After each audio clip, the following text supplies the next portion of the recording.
Welcome. Today we're going to talk about the limiting beliefs in entrepreneurship because limiting beliefs is one of the most important things that we have to become aware of as entrepreneurs because that is the number one thing that is going to stop many entrepreneurs.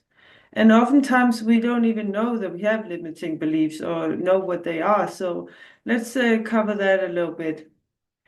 So this is designed to help new entrepreneurs identify and understand and overcome limiting beliefs that hinder their success. And limiting beliefs are negative thought patterns that create self-imposed barriers and prevent us from taking actions, prevent us from making decisions and fully embrace in our entrepreneurial journey. So what we'll cover is we'll identify some common limiting beliefs that affect entrepreneurs and understand the impact of these beliefs on business growth and personal development, and learn some strategies to challenge and reframe these limiting beliefs, and develop a personalized action plan to overcome mental roadblocks and implement long-term techniques to sustain a growth-oriented mindset. So, how to identify limiting beliefs? Limiting beliefs are often subconscious thoughts that shape our decisions and actions. Some common examples for new entrepreneurs can include: I'm not experienced enough to start a business, I need a lot of money to be successful, what if I fail? I'm not good at selling or marketing. I have to be perfect before I launch. People won't take me seriously. So write down 3 limiting beliefs that you have about entrepreneurship, and then think about where do they come from? Where did you get these limiting beliefs? Like, for instance, that you don't think that you're experienced enough to start a business. Why do you not think that you're experienced enough? Dig deep. Ask why. Why do you not think that you're experienced enough? Oh, because I never did it before. Yeah, but that's what we're going to learn here. So why do you think that not having done it before doesn't make you able to learn it and then do it? Oh, because I'm not as good as other people. Or, okay, so why do you think that you're not as good as other people? Yeah, because I haven't done it before. So then you can go in circles, but try to go down to dig deeper, like, oh, I don't feel that I'm good at being online. I don't know what to post, or I don't feel confident being in front of a camera. Dig deep, find out the reasons. So understanding the impact of limiting beliefs, because limiting beliefs can have a profound impact on our journey, and they often lead to paralysis by analysis, overthinking, and delaying actions. So when we start to have to think that we can't do it, then we start to overthink, oh, I can't do it, and then of course we don't do it. So it's just about taking action. Imperfect action is much better than perfect action. So just do the smallest step. Take one small step. If you don't like to be on camera online, then make a post, and then next time include a picture of yourself. And then after that, when you feel confident enough, then take a video. And then slowly you can build up to going live, because a video is kind of live, but the thing with video is that you can erase it and do it over again. And it also limiting beliefs leads to missed opportunities because then we're avoiding risk that could have led to us growing. So in order to grow, you have to actually do something that is uncomfortable. So it's very important to realize this, that you have to feel uncomfortable in order to grow. And in order to get something that you don't have, you have to become someone new. And in order to become someone new, you have to grow. and you have to feel uncomfortable. And then over time, then you're going to feel comfortable with the thing you feel uncomfortable with, like going live or being online or making videos or whatever it is. That is something that you get used to when you start to do it a lot, and then you start to feel confident about it. But limiting beliefs also lead to low confidence because you start to doubt your own abilities and your potential. And again, it's practice makes perfect. And nobody's good at anything in the beginning. Nobody's born good at even walking. I mean, a baby doesn't know how to walk when they are first born, but they never give up. I mean, think about if a baby would give up. Did you ever meet a baby that didn't learn how to grow unless something else was wrong with it physically or mentally or so? All babies, they just keep trying. And that's a kind of ability that the grown-ups have lost, the ability to keep trying, because we're often told as children that we shouldn't keep begging for things. We shouldn't be persistent. Actually, that's a bad thing that the parents or grown-ups tell children, that they should stop being annoying, stop asking for things over and over and over again, because they're just being persistent. So when we grow up and we want to start a business, then we have lost this ability to be persistent, and that's what we really need when we're starting a business. So also limiting beliefs can lead to fear of rejection. So for instance, sales, that can be a very fearful thing, because you are asking for someone else's money, for instance, and there's a high chance you'll get a no. Also, when you go online and you're talking to people to try to get them on a call with you to see if you can help them, there's a lot of rejections, and rejections is never fun. We don't like when people say no to us. We like to be liked by other people because we're group animals. So when people say no to us, then we are being rejected, and that doesn't feel good. It's actually a dangerous situation for a group animal to be rejected by the group, because a group animal can't survive alone usually. So this goes way back to that is our animal brain that is still wired like that, to be a group animal from way back when we were animals and living in groups. So fear of rejection, avoiding sales and networking, also again talking to people online, avoiding that because there's a lot that involves a lot of rejection also. And avoiding putting yourself out there again with the posting yourself online, because then you can also get people's opinions. You're afraid to get people's opinions because you're afraid to not feel good enough, and you're afraid of being rejected. But again, that is something that we can overcome. It's something that we can learn. We can become confident in it. We can also learn how to not care that much about what other people say or think. And a good way to not care is actually to not see what people are writing.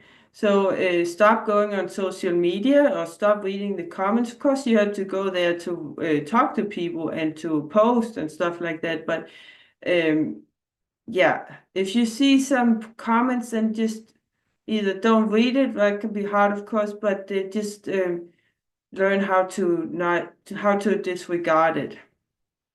Later on, when you don't have to go online and message people and reply to their comments, then you don't need to go in there and read the comments. I never go online and read anybody's comments about what I do.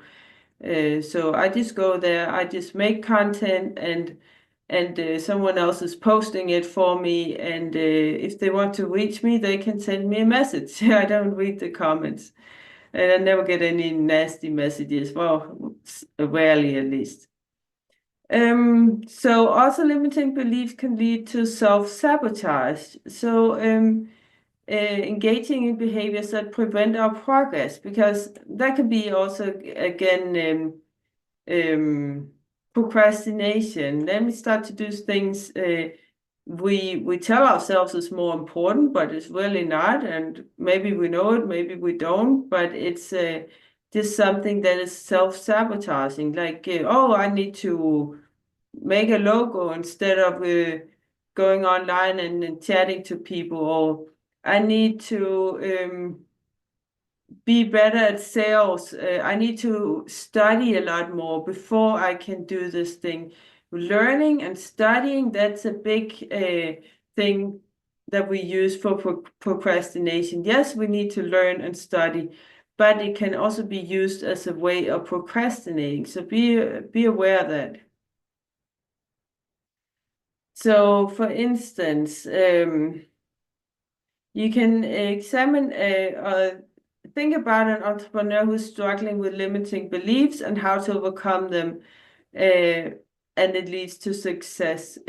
Analyze the specific actions that you need to take to shift your mindset. So if you're afraid of posting yourself online, to make videos online, for instance, what steps do you need to take? Like I said, start with just making content, and with or without your own picture. With is the best, of course, but if you don't like it, then start without a picture, or start with some other picture that you find online. And then slowly progress, get used to making content, and then start to add a picture of yourself, and then start to make small videos, reels or stories, things that can actually be redone if you're not happy with it. And slowly build it up, and start to make it a habit. Do it every single day. It's easier to do something if it's a habit. So just to make a short little story or reel every single day, just some kind of thoughts that you have, and you get used to actually coming up with ideas. Once you are used to posting things, then you get used to coming up with ideas, because then you think about something and you think, oh yeah, I can use this. This is great content. Then don't wait. Pop up your phone right then and there, and do that thing. Make a little reel or story about it. Don't wait with it. You may forget it, or you get out of that. You lose that feeling that you had with what you wanted to say, and the feeling comes across in the videos especially.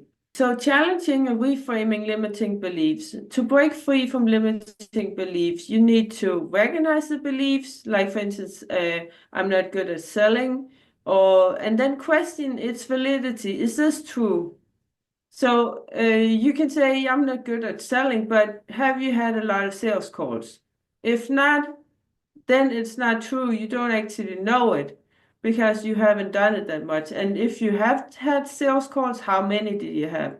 Did you have 500? If not, then you can't say you're not good at selling. You just need experience, because everything can be learned, and practice makes perfect. So yeah, question its validity, and then identify the consequences of holding on to this belief. What is this belief doing to me? If telling myself that I can't sell, what is that doing? Well, it's going to be hard to sell your program or service if you tell yourself that you can't sell and you avoid going on sales calls. Then that's going to hold you back from achieving your dreams. So maybe you should think about having or getting rid of this limiting beliefs and turning it into something else.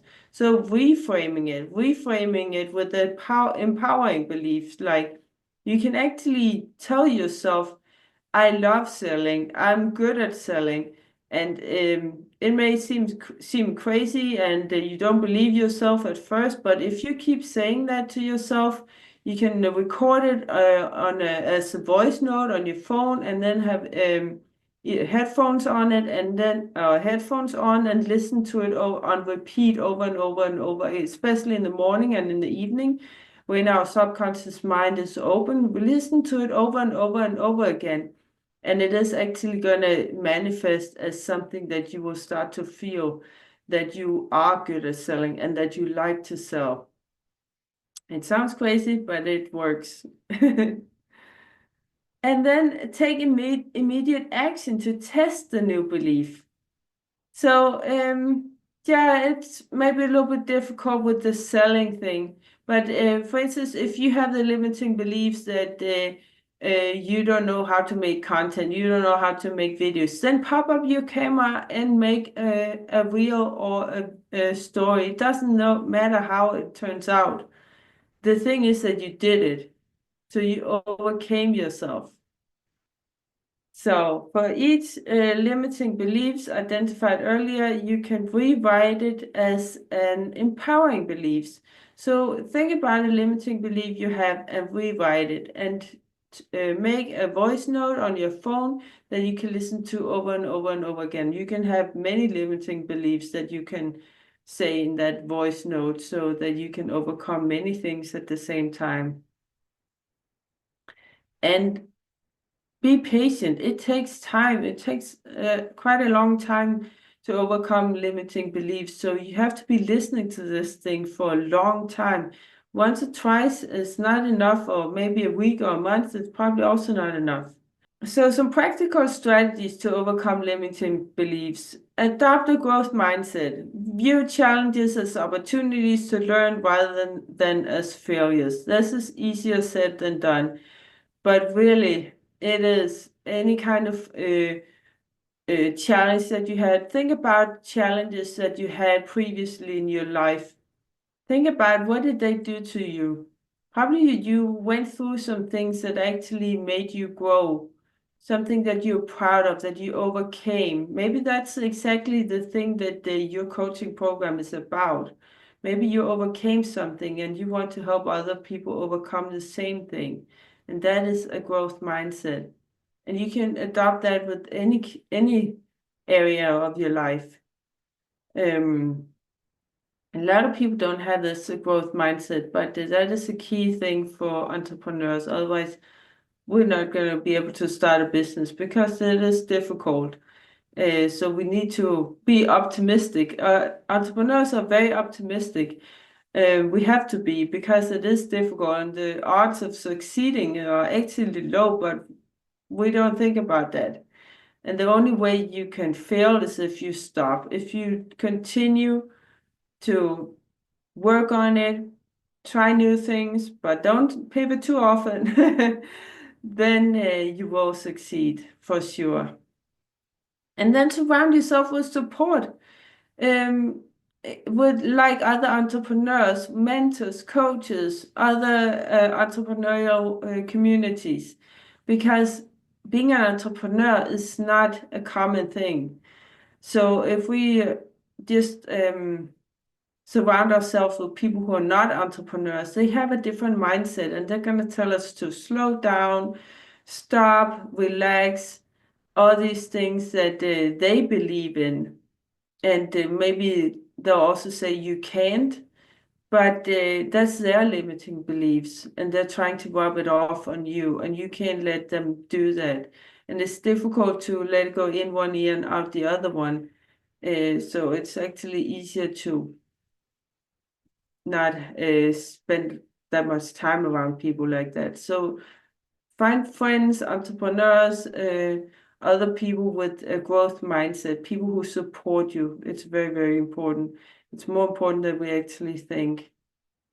And then take small steps. Action builds confidence. Start with small, achievable tasks. Again, practice makes perfect, but don't overdo it. Because, yeah, if your goal is to run a marathon, don't start with 20 kilometers if you never ran before, because you're just going to overdo it. It's going to be a bad experience. You're going to be sore and you're never going to want to do it again. So start with small steps, even if you think you could run 5 kilometers, then start with 1 kilometer just to train yourself up. And the same thing with any other task. Start with small steps so it becomes easy, it becomes a habit, and you build up a positive mindset around that thing. Otherwise, it's going to be much harder. It's better to build up resilience and habit, do it a little bit every single day rather than just once a week and then you're destroyed for the rest of the week. And for instance, making content.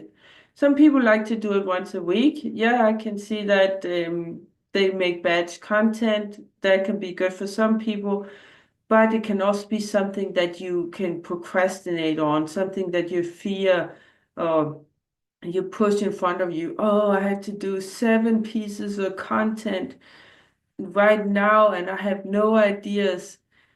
For me, it's easier to do 1 piece of content every single day. It becomes a habit, like I said, and ideas just pop up, and I do it right away. Or actually, I make a voice note for myself when I get an idea. If I don't want to do it right now, the best thing is to do it right now. But if I'm not in a location where I can do it, then I make a voice note to myself. So I have some ideas always. I always have lots of ideas stored of what kind of content I can make. And then use the positive affirmations. Daily affirmations can help reinforce a new mindset. Again, it's like the voice notes on the phone. Tell yourself that you are good at this thing, that you love to do it, that you love to do outreach, that you love sales calls, you love to talk to people, and that you're great at what you do. And if you keep repeating it, then it will actually feel like it, and it will come true. Because when you feel like you're good at it, then you actually will also do much more effort, and you will become good at it. So it's a positive spiral. And then learn from failures, of course. Reframe failures as learning experiences and adjust accordingly. So when we make failures, we all make failures. Don't hang on to it. Our mind hangs on to negative experiences a lot more than positive experiences. That is natural, but try to learn to let it go. Just tell yourself this is a learning experience. I'm glad I went through it because now I learned this lesson. I'm not going to do that again. And then now I know what not to do. So I can move on and try something else. Yeah, so that's a growth mindset again. And develop mental resilience. Very, very important. Practice mindfulness and stress management techniques to maintain clarity and focus. Yeah, mental resilience is really, really important in entrepreneurship because, again, it's something that is uncommon. There's a lot of obstacles we have to overcome. We have to develop into a new person in order to get something that we don't have.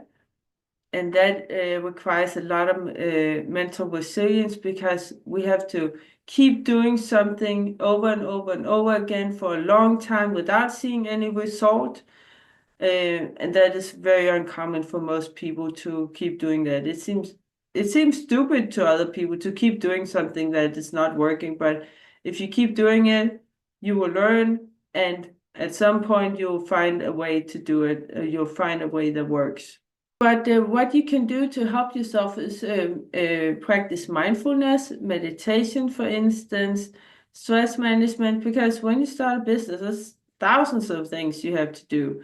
So it can be very stressful. Also, if you are at the same time having a family and a job in the beginning. So there's a lot of things you have to do. So you learn how to manage stress.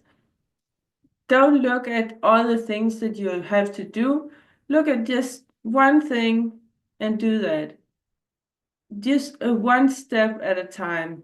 Because when you look at all the things you have to do, that's what is creating stress. If you just focus on the thing you're doing right now, being present in the present moment, that is when it becomes easy and you eliminate stress. And seek constructive feedback. So encourage external perspectives to challenge self-imposed doubt. So of course we need feedback, and that's where a coach or mentor comes in very handy. or someone else on the same journey. Because we want feedback, but we don't want someone to put us down, especially if it's someone who doesn't know what it is that we're trying to do, who is not an entrepreneur themselves.